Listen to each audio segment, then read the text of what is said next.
Saya sambil apa mencatat ya. Hmm? Saya baca pakai tabel untuk mencatat. Boleh, boleh.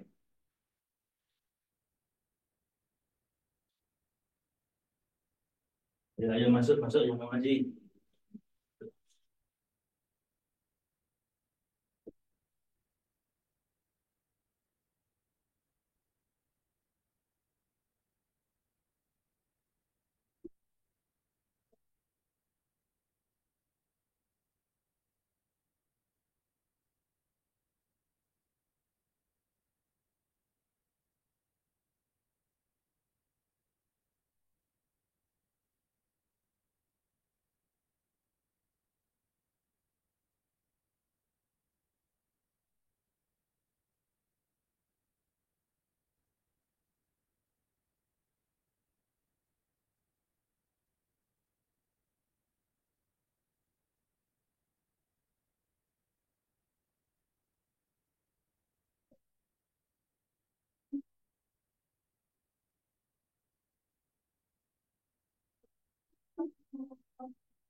Ya masuk. Bang. Ya ya. Ya masuk. Yang mau ikut masuk, kalau yang mau pulang pulang.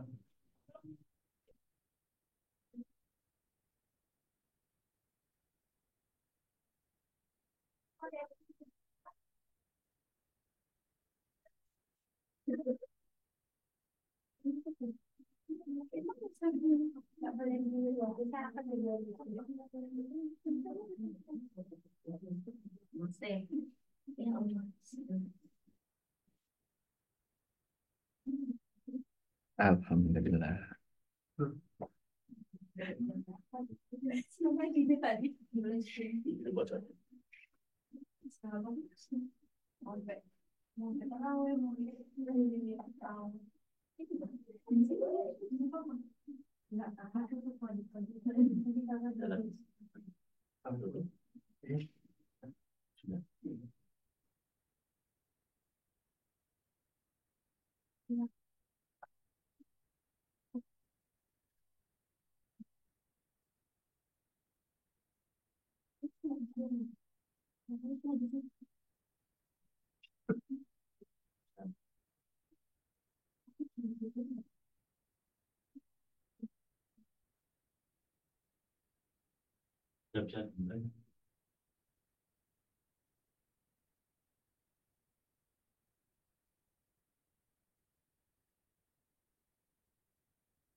Sudah bisa dimulai. Sudah, udah belum? Sudah, sudah. Oh, sudah. Masuk. Oh, langsung. Oke. Baik. Bismillahirrahmanirrahim. Assalamualaikum warahmatullahi wabarakatuh. Alhamdulillahi rabbil alamin. Hamdan katsiran tayyiban mubarakan fih. Bismillahi tawakkaltu ala Allah. La hawla wa la quwata illa billahil aliyyil azim. Allahumma salli ala Muhammad wa ala ali Muhammad. Rabbi israh li sadri wa yassir li amri wahlul 'uqdatam min lisani yafqahu qawli waj'ali waziran min ahli amma ba'd. Ikhwatul iman, saimin wa saimat yang semoga dirahmati oleh Allah Subhanahu wa taala. Alhamdulillah kita bersyukur kepada Allah atas segala karunia nikmatnya. Salawat dan salam semoga selalu tercurah atas qudwah kita, teladan kita Nabi besar Muhammad sallallahu alaihi wasallam, kepada keluarga dan juga kepada para sahabat-sahabatnya, dan semoga kita semua sebagai umatnya akan mendapatkan syafaat di yaumil hisab nanti. Amin ya rabbal alamin. Baik, ikhwatul iman yang semoga dirahmati oleh Allah, materi kita pada hari ini eh, membahas tentang tujuan daripada penciptaan al-insan. Itu tujuan daripada penciptaan manusia itu sendiri. Nah, hadirin ikhwatul iman yang semoga dirahmati oleh Allah, bahwa Al-Quran menggambarkan manusia itu sebagai makhluk yang menempati kedudukan yang sangat tinggi dan juga sangat khusus. Kita lihat misalnya di dalam surat 2 ayat 31, Allah mengajarkan langsung kepada Nabi Adam alaihissalam. Bisa dikatakan di dalam surat 2 ayat 31, A'udzu billahi minasyaitonir rajim. Wa 'allama Adamal asma'a kullaha thumma aradahum 'alal malaikati faqala ambi'uni bi asma'i haula'i in kuntum shadiqin. Di situ dikatakan wa 'allama Adam, dan Allah mengajarkan kepada Adam al asma'a kullaha, asma-asma itu seluruhnya. Jadi Allah mengajarkan kepada Nabi Adam alaihissalam. Kemudian yang kedua adalah dan memintakan untuk mengajarkan kembali kepada makhluk-makhluk yang lainnya, seperti yang Allah ungkapkan juga di dalam surat 2 ayat 33. Kemudian juga Allah memerintahkan kepada para malaikat juga untuk bersujud kepada Adam dalam surat 2 ayat 34. Nah, di sini kita melihat bahwa manusia itu memiliki sebuah kedudukan yang teramat sangat tinggi dan juga kedudukan yang teramat sangat khusus. Nah, hanya saja dalam perjalanannya kemudian manusia yang mengecilkan daripada tujuan hadirnya mereka di muka bumi ini. Kebanyakan kalau kita lihat orang hidup itu mulai dari lahir, ya kan, mulai dari masa balita, kemudian masa kanak-kanak, kemudian remaja, dia sekolah misalnya dari TK, SD, SMP, kuliah, kemudian menikah, kemudian cari kerja, kemudian setelah itu membangun satu rumah tangga, dan akhirnya kemudian aktivitasnya ya pergi pagi, pulang sore gitu kan, kawin, punya anak, kemudian tidak memahami apa sih hidup ini gitu kan. Jadi tidak begitu memahami makna dan hakikat daripada kehidupan itu sendiri. Ya kan? Padahal Allah menciptakan kita itu bukan main-main. Allah menciptakan itu kita itu sedemikian seriusnya. Ya kan? Di dalam surat 23 ayat 115 itu dikatakan apa hasibtum annama khalaqnakum abatha wa annakum ilaina laturja'un. Maka apakah kamu mengira bahwa kami menciptakan kamu main-main tanpa ada maksud dan bahwa kamu tidak akan dikembalikan kepada kami. Jadi Allah menciptakan kita itu bukan main-main. Bahkan sebelum hadirnya datangnya Nabi Adam alaihissalam, ya kan, Allah Subhanahu wa taala telah menciptakan alam semesta 13 miliar tahun yang lalu. Bisa kita bayangkan. 13 miliar tahun yang lalu. Yang kita kenal dengan terjadinya peristiwa Big Bang, ya, ketika Allah mulai menghamparkan alam semesta ini. Baru terjadinya bumi itu adalah sekitar 4,5 miliar tahun yang lalu. Itu terbentuknya bumi. Ya kan?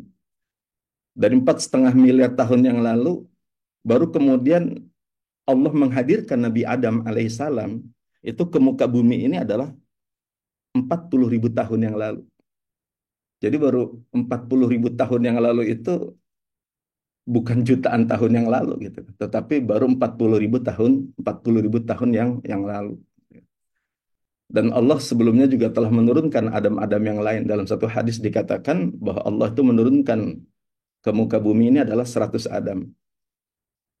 Dan Nabi Adam itu adalah yang ke-100 dan dia adalah penutup Adam. Jadi kalau yang lainnya itu kalau kita lihat, kalau kita belajar sejarah gitu kan, kita melihat ada fosil-fosil manusia, manusia purba yang usianya 70.000 tahun yang lalu, bahkan 200.000 tahun yang lalu, dan itu bukan dari generasi Nabi Adam alaihissalam. Ya kan. Jadi Nabi Adam alaihissalam itu sebelum hadir juga mereka sudah dipunahkan terlebih dahulu tuh. Makhluk-makhluk besar seperti dinosaurus, T-Rex, dan lain sebagainya. Demikian pula generasi Adam yang sebelumnya itu dihancurkan. Maka kalau kita lihat di negeri kita ini, terjadinya misalnya Danau Toba itu kan sekitar 70.000 tahun yang lalu. Kemudian juga dari ledakan yang teramat sangat besar. Bahkan ledakan Krakatau Purba pun itu juga terjadi teramat sangat dahsyat. Kemudian juga yang ada di Bandung misalnya Tangkuban Perahu, ya kan, itu juga sekitar di atas 70.000 tahun yang lalu. Dan pada saat itu kemudian dunia mengalami sebuah kegelapan, baru kemudian murni bersih, baru kemudian diturunkan Nabi Adam alaihissalam. Nah, namun kemudian kita hadir di muka bumi ini, ya kita main-main gitu lah. Tanpa tahu apa sih sebenarnya tujuan daripada kehidupan kehidupan kita itu sendiri.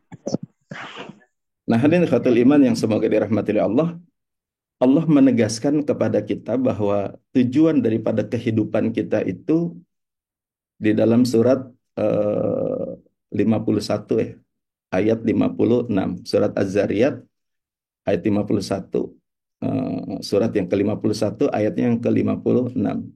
Di situ dikatakan wa ma khalaqtul jinna wal insa illa liya'budun. Ayat ini sedemikian sederhana, banyak dipahami oleh kebanyakan kaum muslimin itu sendiri. Jadi, dan tidaklah aku ciptakan jin dan manusia kecuali untuk beribadah kepadaku. Sehingga ketika seseorang itu sudah sholat, puasa, zakat, dan haji, seakan-akan bahwa itu adalah merupakan sebuah tujuan daripada penciptaan. Padahal tidak demikian. Coba kita telisik surat 51 ayat yang ke-56. Yang pertama, Allah menggunakan dengan kalimat nafi ma, ya kan? Kemudian ada harful istisna illa. Jadi wa ma khalaqtul jinna wal insa illa liya'budun. Jadi ketika ada kalimat ma kemudian diikuti dengan illa harful istisna, itu mengandung dua makna. Makna yang pertama adalah at-taukid, yaitu menegaskan, dan makna yang kedua adalah al-hasru, yaitu membatasi. Jadi menegaskan dan membatasi bahwa tiada tujuan, ya kan, daripada penciptaan diri kita itu adalah semata-mata adalah untuk mengabdi kepadaku. Nah, saya lebih suka menerjemahkannya dengan bahasa aslinya. Illa liya'buduni, bisa dikatakan. Jadi kecuali untuk mengabdi kepadaku. Jadi bahwa tujuan daripada penciptaan diri kita adalah mengabdi kepada Allah, ya kan? Eh, apa makna mengabdi kepada Allah kan gitu? Artinya bahwa kita diciptakan itu untuk menjadi abdinya Allah, ya kan? Jadi mengabdi kepadaku atau juga menjadi abdiku. Ya kan?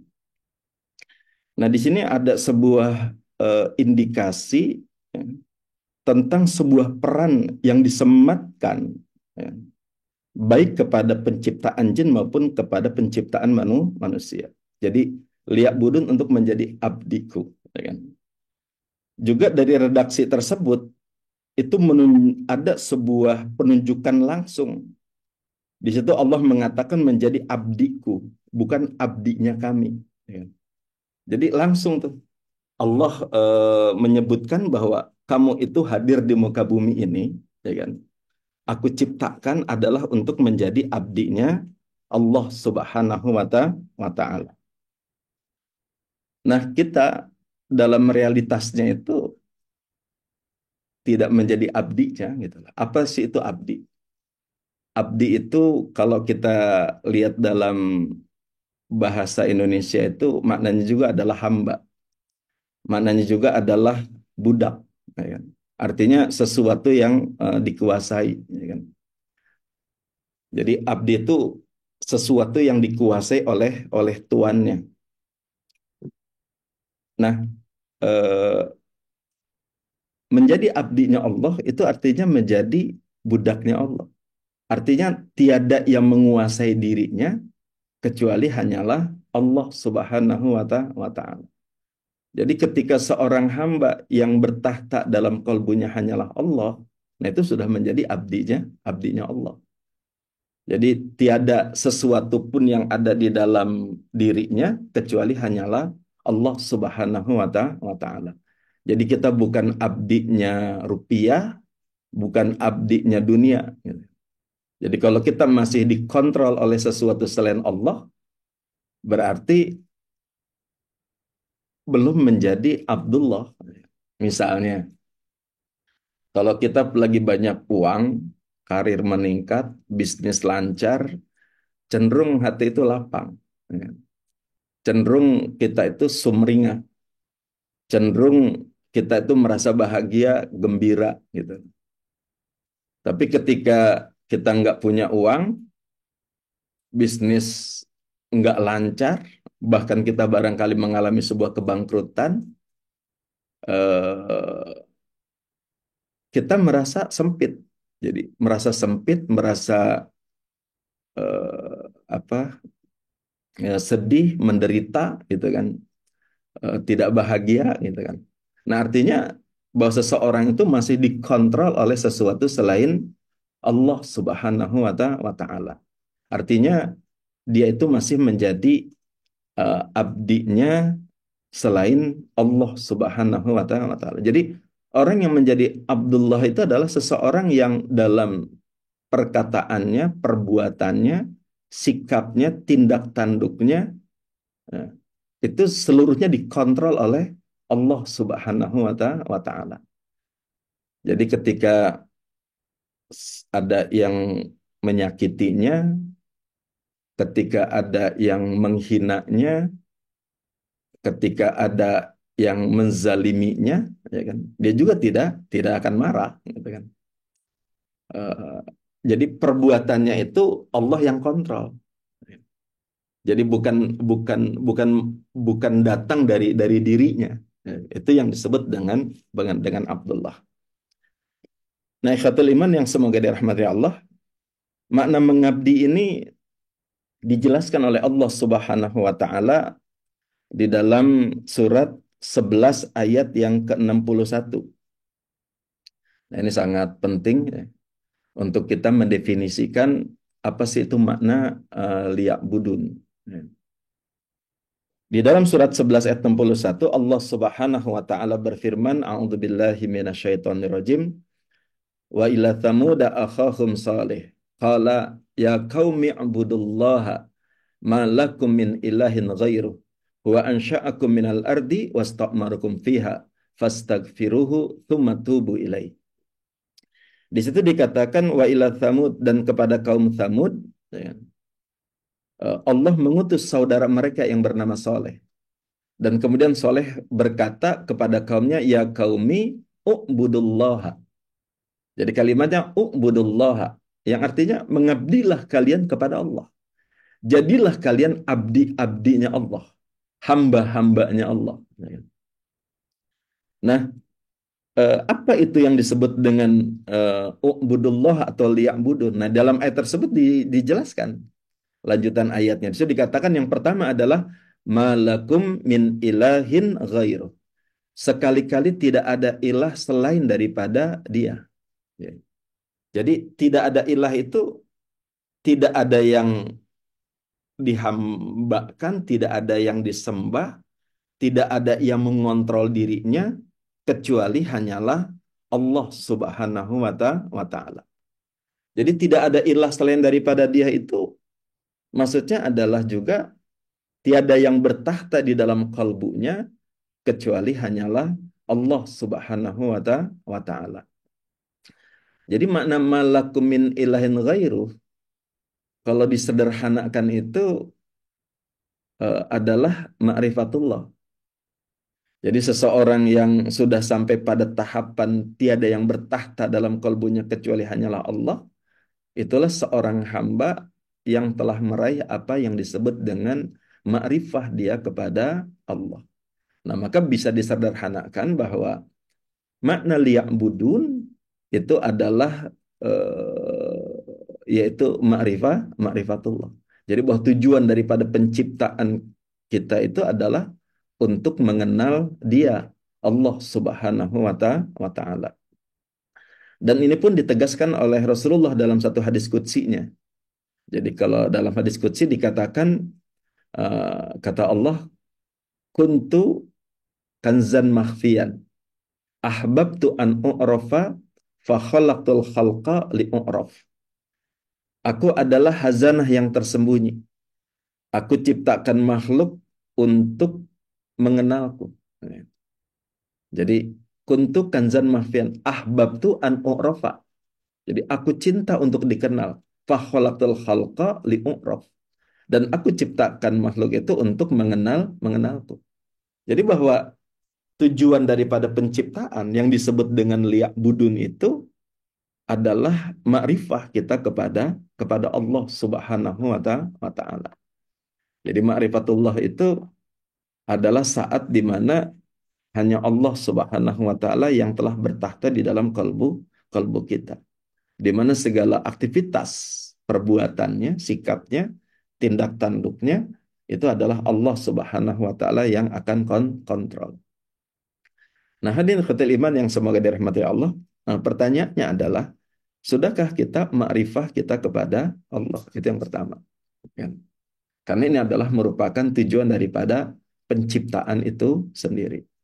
Nah, mengenal Allah itu bukan kita tahu nama Tuhan kita Allah. Mengenal Allah itu bukan kita hafal Asmaul Husna gitu kan. Kemudian kita bisa menjelaskan dalil nakli maupun dalil aklinya, ya kan. Kalau itu kita bisa bikin training gitu kan. Sehari orang bisa makrifah gitu kan. Tapi tidak demikian, ya kan. Jadi mengenal Allah itu adalah dengan qalb, ya kan? Dengan kalbun salim.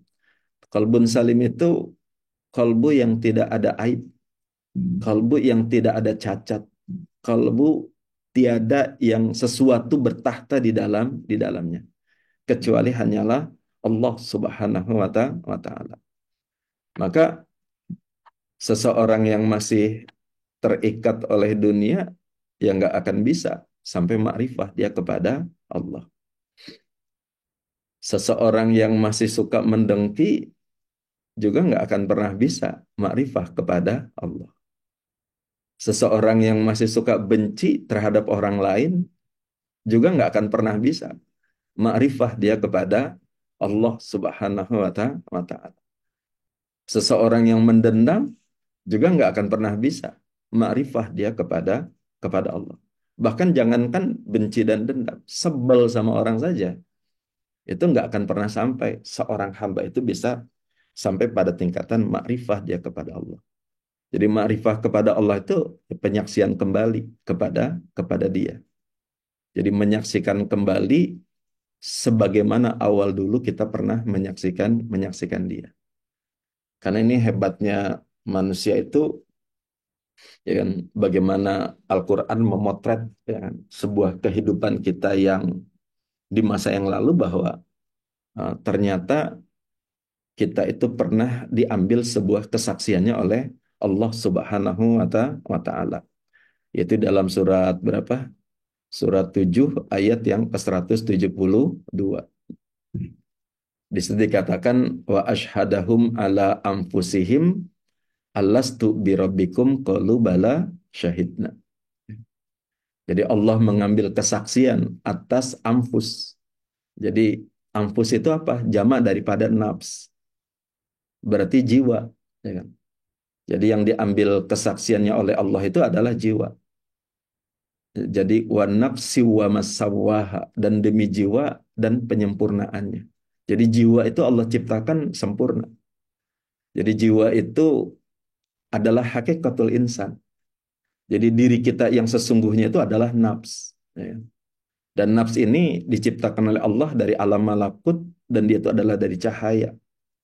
Dan jiwa ini eh, bisa mendengar, bisa melihat, dan juga bisa mengakal. Ya. Maka kenapa di situ dikatakan ketika Allah mengatakan alastu birabbikum, si jiwa itu mendengar, ya kan? Kemudian ketika kita mengatakan bala syahidna, benar kami telah menyaksikan, ya karena si jiwa itu juga melihat. Dan yang disaksikan itu adalah Rabb, ya kan? Kerububiahan Allah Subhanahu wa taala, maka si jiwa itu juga bisa mengakal. Jadi si jiwa itu punya akal jiwa yang disebut dengan akal jiwa. Dan kita telah mengatakan bala syahidna. Kalimat syahidna artinya telah menyaksikan, ya kan? Dan makna syahidna itu berarti kan memiliki tiga makna. Makna yang pertama adalah al-iqrar, sebuah pernyataan diri kita. Makna yang kedua yaitu eh, adalah al-mitsaq, yaitu ada sebuah perjanjian antara diri kita dengan Allah Subhanahu wa taala. Dan makna yang ketiga itu ada al-qasam, yaitu ada sumpah kita. Dan persoalannya Allah mengatakan dalam ayat tersebut bahwa Allah membuat hal tersebut dan menggambarkan hal tersebut, ya kan, di dalam ayatnya agar kalian itu tidak gofil terhadap urusan perkara-perkara tersebut. Jadi ada sebuah perkara besar yang ketika Allah memberikan sebuah kesaksian. Nanti akan dijelaskan di materi yang akan datang yang berkaitan dengan fitrah dan yang berkaitan dengan Lailatul Qadar, ya. Eh, jadi yang disebut dengan menjadi, disitulah kita akan menjadi saksinya Allah. Jadi kita hadir ke muka bumi ini, kalau kita ma'rifah, berarti kita hadir ke muka bumi ini adalah menjadi saksinya Allah yang disebut menjadi syuhada. Ya kan? Eh, Orang yang tegak lurus menjadi saksinya. Kalau saksi itu kan berarti seseorang yang telah memiliki pengetahuan tentang apa-apa yang disaksikan. Eh, dan siogianya ya setiap kita itu eh, melihat kembali tentang sebuah peristiwa yang teramat sangat besar tersebut. Ya, ya nanti di situ kalau bisa dibuka itunya Pak siapa yang gambarnya. Ini sudah Pak. Eh,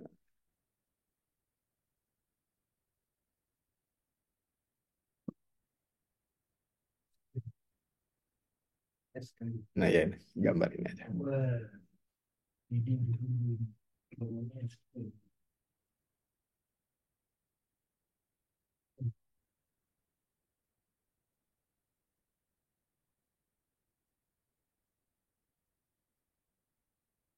Baik. Nah ini kita kita lihat tentang sebuah persaksian. Kapan sih terjadinya persaksian? Nah ini menggambarkan sebuah perjalanan alam-alam yang kita alami. Yang pertama yang disebut dengan mautin awal. Itu dalam surat 76 ayat 1. Itu dikatakan hal ata alal insan hinu minad dahri lam yakun syai'am madhkura. Jadi kalau Al-Quran itu berbicara tentang al-insan, an-nas, al-bashar, itu beda-beda maksudnya, gitu kan. Dan ketika Allah berbicara tentang al-insan di sini, itu bisa menyandang aspek batin dan juga bisa menyandang aspek zahir. Jadi aspek batinnya manusia itu adalah nafs atau jiwa, ya kan. Nah, di sini dalam surat 76 ayat 1 juga menjelaskan tentang jiwa. Jadi kalau berbicara tentang raga, ya ketika dia berada di alam rahim, dia juga sesuatu yang masih bisa belum bisa disebut karena baru berupa nutfah, gitu kan.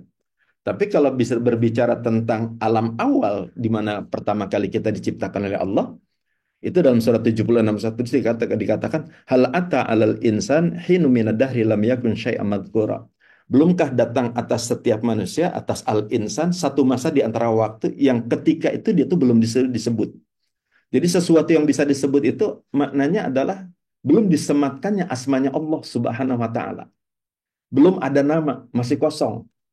Ibarat flash disk tuh, flash disknya kosong gitu kan. Tapi kemampuan flash disk kita, ya kan, setiap jiwa kita itu bisa menampung daripada asmanya Allah itu bermacam-macam. Jadi ada, kalau flash itu ada yang 2 giga, ada yang 10 giga, ada yang 50 giga. Nah, itu sama sama kita. Setiap kita tuh punya kadarnya masing, alladzi qaddara fahada, ya kan. Setiap kita tuh ada kadarnya masing-masing. Nah, ketika itu jiwa itu masih kosong telanjang gitu kan. Jadi belum ada asma yang Allah sematkan, belum ada nama.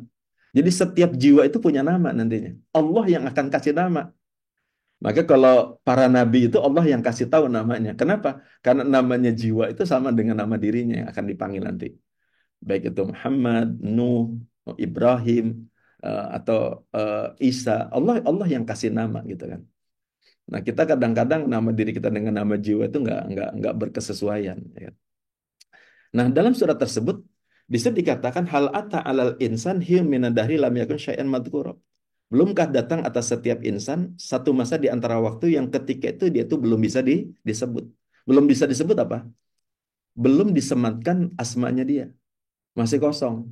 Ibarat flash disk atau disket itu masih masih kosong. Nah, itu yang disebut dengan mautin awal.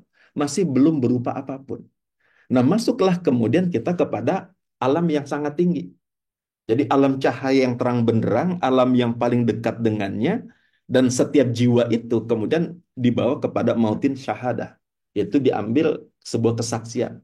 Dengan kalimat itu adalah Alastu birabbikum qalu bala syahidna. Nah, ini jiwa. Jadi bukan ruh. Ini kadang-kadang banyak orang yang keliru tentang ruh. Kalau ruh itu dari Allah, nafahnya Allah. Dan itu dari alamnya adalah alam jabarut, ya kan? Tapi kalau nafs itu sama dengan malaikat dari alam malakut. Jadi kita tuh makhluk langit yang Allah buat itu dari cahaya, dari nur, ya kan? Nah, si jiwa ini sebagaimana dalam Al-Quran juga dikatakan wa nafsi wa masawwaha, dan demi jiwa dan penyempurnaannya. Jiwa Allah ciptakan sempurna. Makna sempurna itu ya bisa mendengar, bisa melihat, bisa mengakal, dan juga bisa berbicara. Ya kan? Nah, jadi ketika si jiwa itu masuk ke alam yang sangat tinggi, nih, harusnya setiap kita tuh eh, kembali kepada proses ketika kita berhadapan dengan dia. Itu penyaksiannya harusnya gitu. Dan setiap kita itu tahu apa yang disematkan oleh Allah atas setiap diri diri kita.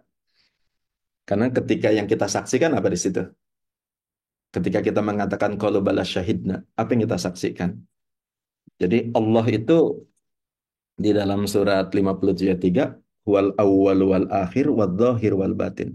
Dialah Allah yang awal, yang akhir, yang zahir dan yang batin. Jadi Allah tuh menyandang aspek zahir dan menyandang aspek batin. Aspek zahirnya Allah adalah wajahnya. Wajahnya itu adalah nurnya. Nurnya itu adalah asma-asmanya Allah yang sangat agung, cahaya. Ya kan? Sementara zatnya Allah adalah eh, apa aspek batinnya Allah adalah zatnya. Dan zatnya itu yang tidak terdefinisi, yang yang sampai Rasul pun tidak sampai kepada tingkatan itu.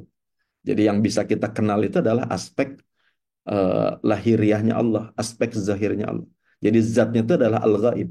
Maka ketika dikatakan alladzina yu'minuna bil ghaib adalah huwa dia. Ya kan? Itu itu aspek ininya. Nah, ketika kita menyaksikan Allah itu seperti ketika kita menyaksikan bulan purnama, kan. Jadi bercahaya gitu. Nah, setiap jiwa itu berkeliling itu. Dan posisinya tuh beda-beda. Ada yang dekat, ada yang jauh. Dan jiwa itu tadi, eh, dia punya kapasitas seperti flash disk. Jadi ada yang 2 giga, ada yang 1 giga, kemampuan untuk menerima pendaran cahayanya. Nah, karena yang kita lihat itu cahaya seperti kembang api, itu kembang api. Kembang api itu ada ada pendaran cahaya. Nah, pendaran cahaya yang berupa bongkahan itu, nah itulah yang kemudian disematkan di dalam jiwa kita, yaitu dalam qalb. Dan itulah nama diri diri kita. Paham ya? Dan itulah rahasia tentang siapa diri kita yang disebut dengan kudrat diri. Itu rahasia, ya kan? Rahasia tentang diri kita. Tapi sekali lagi, Apa yang Allah sematkan itu baru berupa benih. Jadi baru berupa benihnya, ya kan? Yang tugas kita adalah menumbuhkan benih tersebut di dunia ini. Itu yang saya bilang tadi. Buat tujuan manusia hadir ke muka bumi ini adalah teramat sangat besar sekali. Yaitu apa? Menumbuhkan benihnya Allah yang telah disematkan oleh Allah dalam setiap diri diri kita.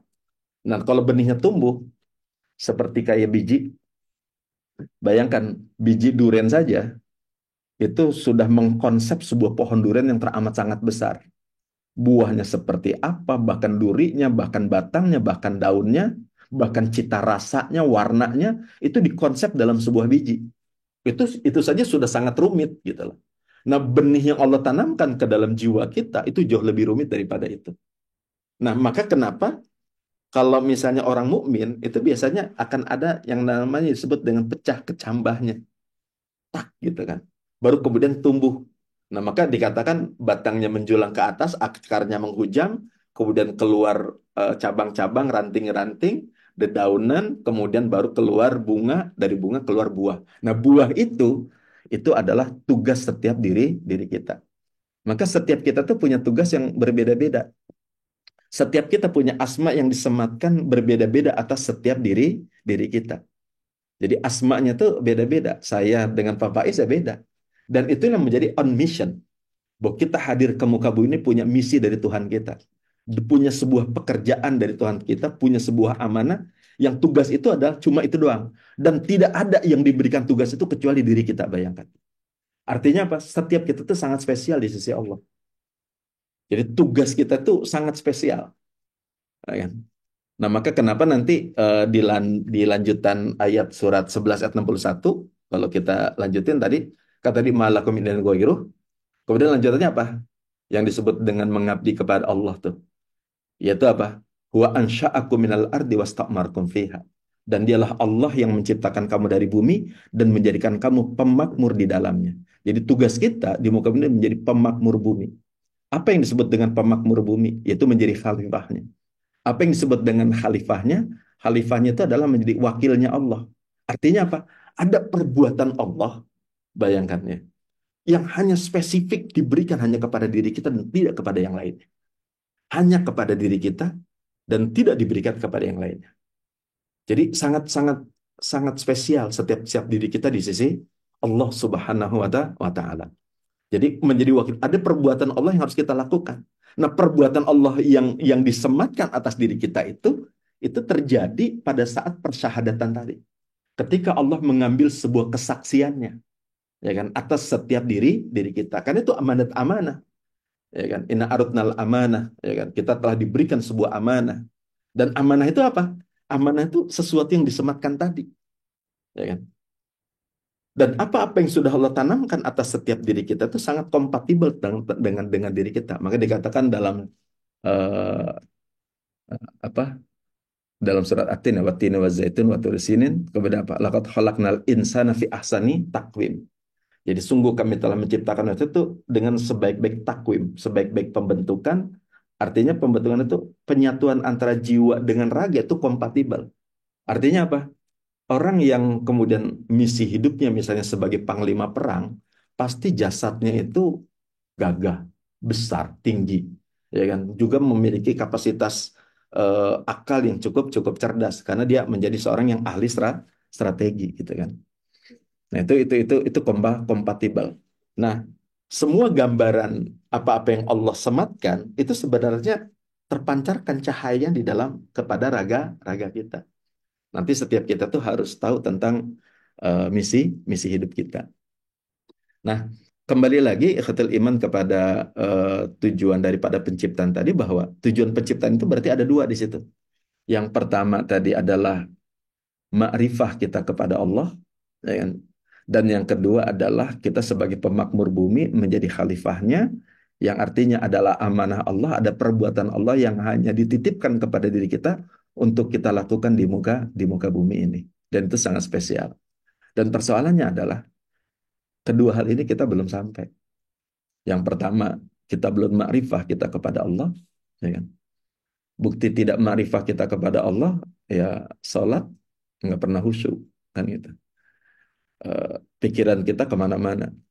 Bahkan kadang-kadang kita merancang rapat pun itu kadang-kadang nggak jarang di dalam sholat. Jadi pikiran-pikiran liar dalam sholat itu tiba-tiba muncul. Bahkan kadang-kadang ide cemerlang pun muncul dalam sholat. Gagasan-gagasan itu. Gitu. Jadi indikatornya itu kita tuh nggak khusyuk. Kalau orang sudah ma'rifah itu kan orang yang telah meraih apa yang disebut dengan al-ihsan. Itu anta'budallaha ka'annaka tarahu fa illam takun tarahu fa innahu yaraka. Itu engkau mengabdi kepada Allah seakan-akan engkau menyaksikannya. Jadi orang yang telah menyaksikan dia atau setidaknya dia merasa disaksikan oleh Allah. Jadi kayak Allah tuh dekat dengannya, menyaksikannya gitu kan. Sehingga orang yang makrifat dia kepada Allah, dia akan menata setiap lisannya, perbuatannya, tingkah lakunya dan semua aktivitas amal perbuatannya. Nah, dua hal ini belum. Yang kedua, kita nggak tahu tugas dari Allah itu apa. Ya kan? Nah, maka malam Lailatul Qadar itu berkaitan dengan orang yang telah mencapai kudrat dirinya. Maka berbicara tentang kadar. Ya kan? Itu malam penganugerahan seseorang yang telah mencapai kudrat dirinya. Dan dia tahu tugas suci dari Tuhannya itu apa yang dia lakukan. Dan itulah yang terjadi pada Nabi kita Muhammad Rasulullah SAW. Ya kan? Dia melakukan uzlah itu selama usia 35 tahun. Ya. Baru mendapatkan semua hal itu di usia 40 tahun. Bayangkan 5 tahun. 5 tahun dia sudah melakukan sebuah perenungan karena memang banyak sekali penglihatan-penglihatan yang sudah dia rasakan, yang sudah dilihat, tapi dia tidak paham. Yang akhirnya dia harus menafakur itu semuanya, ya kan, di Jabal Nur, ya kan, di Gua Hiro, dan itu dalam posisi yang sangat diam. Jadi mendiamkan semua hal yang ada dalam dunia untuk memahami. Dan pada saat itu kemudian di usia 40 tahun datanglah malaikat Jibril alaihissalam yang mampu dan memeluknya, kemudian mengatakan apa? Iqra, bacalah. Pertanyaannya, kalau misalnya saya suruh Bu Dinda baca, berarti kan ada objek yang harus dibaca, gitu kan? Bacalah. Kan pertanyaan, memang suruh baca apa? Kan kalau kalau misalnya ini malaikat, bacalah, Iqra. Memang suruh baca apa? Kan gitu. Nah, baca yang ada di dalam diri tadi. Bongkahan, serpihan dari asmanya Allah yang disematkan atas setiap diri kita. Nah, itulah titik di bawah huruf ba. Itu titik di bawah huruf ba, gitu kan. Itu kata Ali bin Abi Thalib. Jadi titik itu sematan yang Allah semitkan di dalam diri kita. Maka ketika masih ditutup, wa ma'ana biqari, aku nggak bisa baca kata Rasul. Ya kan? Bacalah, baru kemudian Allah buka kan. Baru dia tahu, oh, aku adalah seorang nabi dan rasul. Ketika beliau mengetahui dirinya adalah sebagai seorang nabi dan rasul, dan memang itu adalah pelantikan dirinya sebagai seorang nabi, apa yang terjadi? Dia tidak lagi melakukan sebuah aktivitas perdagangan. Dan tidak ada sebuah aktivitas pun yang dilakukannya, kecuali menunaikan tugasnya seorang nabi dan rasul, tidak lebih dan tidak kurang. Tidak lebih dan tidak kurang. Jadi tidak melampaui daripada tugas kenabiannya dan kerasulannya, dan juga tidak kurang. Ya kan? Dan itulah on mission. Jadi setiap kita tuh punya punya misi hidup. Maka kalau kita lihat misalnya kayak Abu Hurairah itu miskin karena saking miskinnya nggak bisa menikah. Dan memang takdirnya Allah buat seperti itu. Sehingga dia menjadi ahli suhbah, ya kan? Orang yang hidup di sekitar masjid, ya kan? Yang dengan itu dia bisa mendampingi Rasul kemana-mana. Tugasnya apa? Merekod. Karena dulu nggak ada kamera, nggak ada rekaman, gitu kan, yang bisa merekod. Nah, tugasnya dalam merekod semua. Sampai satu saat Abu Hurairah bilang, kadang-kadang masih lupa. Kata Rasulullah, buka jubahmu. Dan Rasulullah seperti memberikan cahaya ke dalam